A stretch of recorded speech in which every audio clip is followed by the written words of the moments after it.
اعوذ باللہ من الشیطان الرجیم بسم اللہ الرحمن الرحیم۔ تمام تعریفیں اس خدائے بزرگ و برتر کے نام جس کے قبضہ قدرت میں کائنات کا ہر نظام ہے، اور درود و سلام ہو محمد و آل محمد پر۔ اللہم صلی علی محمد و آل محمد وعجل فرجہم۔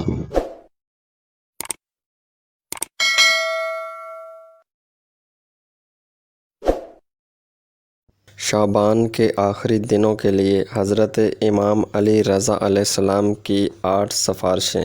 ابا سلط کہتے ہیں شعبان کا آخری جمعہ تھا اور میں حضرت امام علی رضا علیہ السلام کی خدمت میں پہنچا۔ امام علیہ السلام نے فرمایا، اے ابا سلط، ماہ شعبان کا زیادہ تر حصہ گزر گیا اور آج شعبان کا آخری جمعہ ہے، لہٰذا باقی بچے ہوئے دنوں میں گزرے ہوئے دنوں کی کوتاہیوں کی تلافی کرو، اور جو تمہارے لیے اہم ہے لازمی اس کے لیے اقدام کرو۔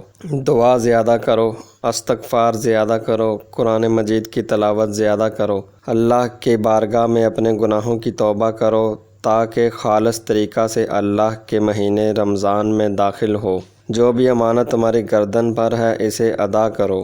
مومنین کے لیے تمہارے دل میں جتنا کینہ ہے وہ دل سے باہر نکال دو۔ جس گناہ میں بھی مبتلا ہو اس سے ہاتھ کھینچ لو اور تقوی اختیار کرو۔ آشکار و مخفی طور سے اللہ پر توکل کرو۔